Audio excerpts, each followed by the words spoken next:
today on July 28th is Chris Moore. He's our fire behavior analyst, otherwise known as an FBAN. And in the Break It Down session, we deep dive into things that you're interested in. We all know you're interested in the weather, so real quickly, 53% containment, 1,900 plus personnel in the fire, 413,000 acres, and the National Guard is working on the east side. So we do have 5 National Guard crews on the east side. Chris, let's talk about the weather. All right, so as everyone knows, yesterday we got a little bit of rain. Talking to the meteorologists, on the west side of the fire, we got about 6/10 of an inch, and on the east side of the fire, we got about 1/10 of an inch. And the main takeaway to that is that that is not enough rain to put the fire out.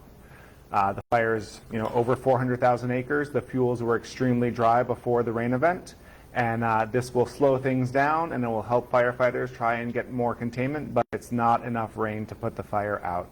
So for fire behavior, we classify the fuels by the diameter of the fuels, and like pine needle or small twigs are a 1-hour fuel going up to like large logs greater than 3 inches, and those are 1,000-hour fuels. And so what that number denotes is that the time it takes for the fuels to start to change based on hot, dry, or cooler and damper conditions. And so 24 hours of rain will help, but it won't put a great dent into those fuels that are larger in diameter that take about 1,000 hours to start changing.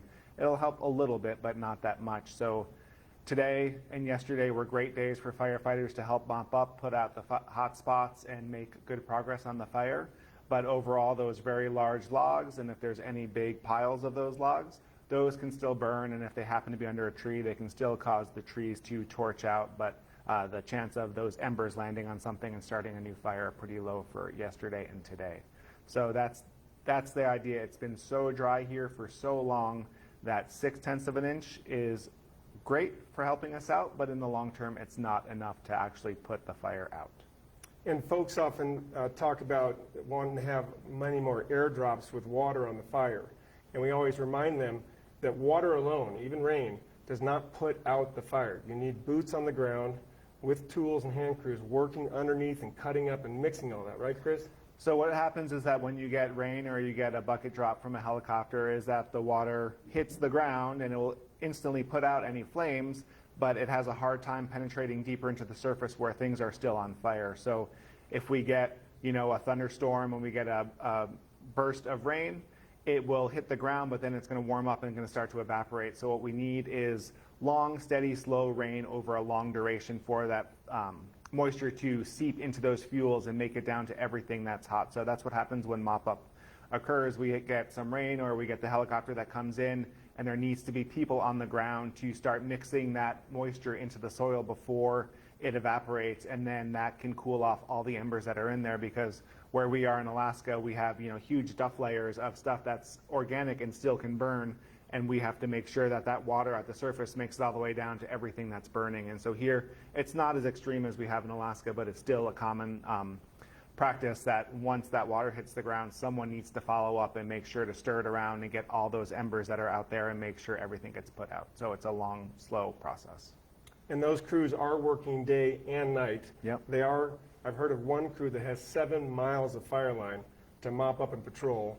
These distances on the Bootleg fire with 413,000 acres are enormous, correct? Yeah. So even if we're mopping up into the fire 100 feet, there's still all that fuel within the fire perimeter that's going to be burning and smoldering and potentially for months. Until there's snow or until what we call a season-ending event where we start getting rain on a regular basis sometime in the fall. I'm not sure the exact time around here, but I'm assuming October, November, when things start to rain and or snow, that will eventually put the whole fire out. But since it is such a large area, what operations is trying to do is to take care of the perimeter all the way around the fire if possible. There's just not enough time and people to actually put the whole 400,000 acres out. And potentially, let's say we get rain in early August. Mm-hmm.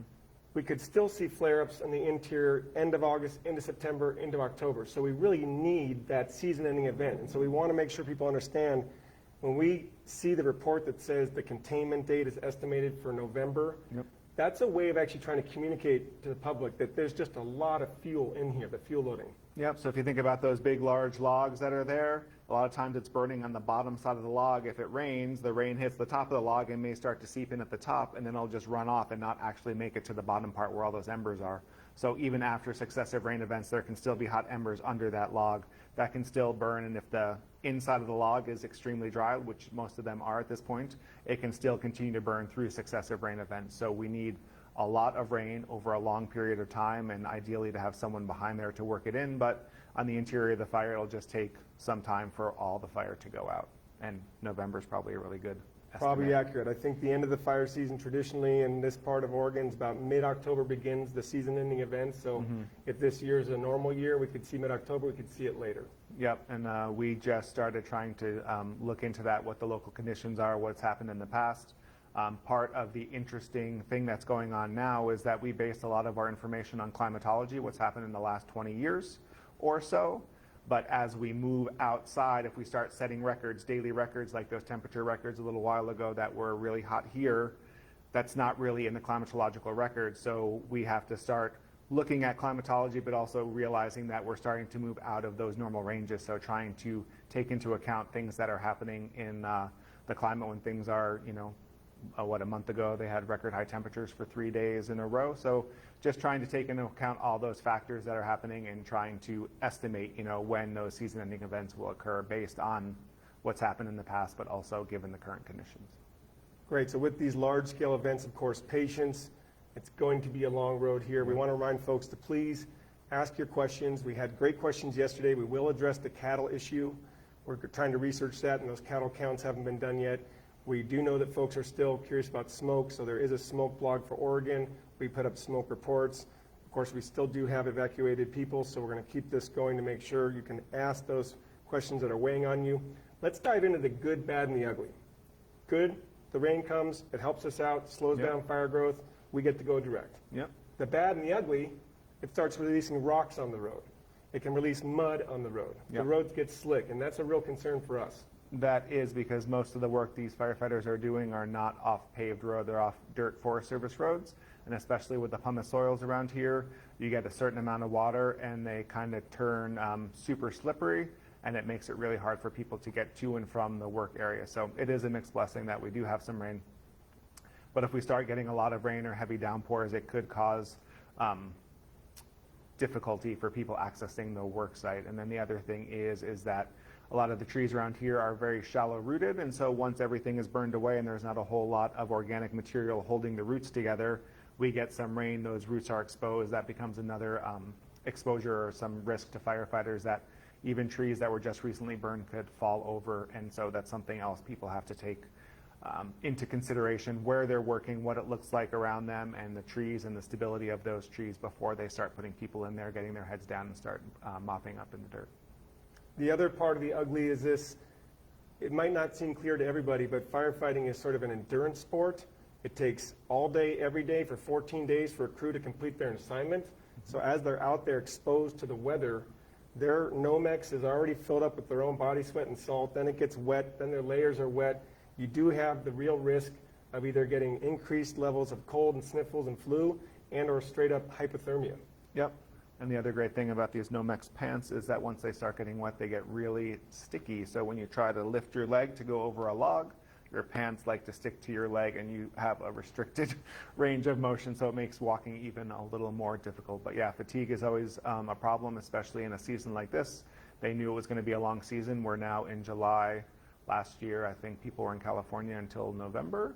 So we're, as an organization, they're trying to plan out to make sure that we don't burn out our firefighters right off in the beginning, and that we keep people healthy and safe and as low fatigued as possible so people can continue to work through the whole fire season. Absolutely. We know everybody wants to be part of the solution. We appreciate all those comments you send to the firefighters. We appreciate the stamped postcards. We have plenty of those now, the signs in the highway.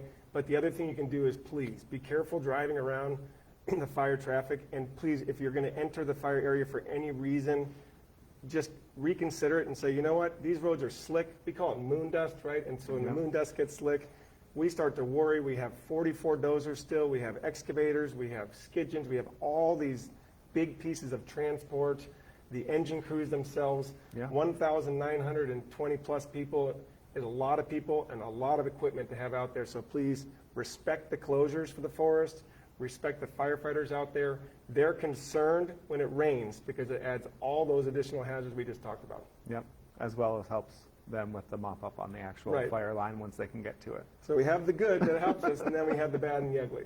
Any questions from the audience, Al? Or Stefan? Okay, so throughout the day, whether you're watching live or on the rebroadcast, go ahead and leave your questions here. We left our contact information, of course, in the post. We're here to serve you. These live feeds are addition for you to deep dive and ask questions. We will be researching the cattle. We'll be researching the other issues you brought up in the feed, and we'll be addressing them for the next 5 days. Thank you, Chris. Thank you to our operators behind the camera and to Klamath Community College for hosting us here at our command post. And we'll come back to you tomorrow morning with another session of Breaking It Down. Thank you.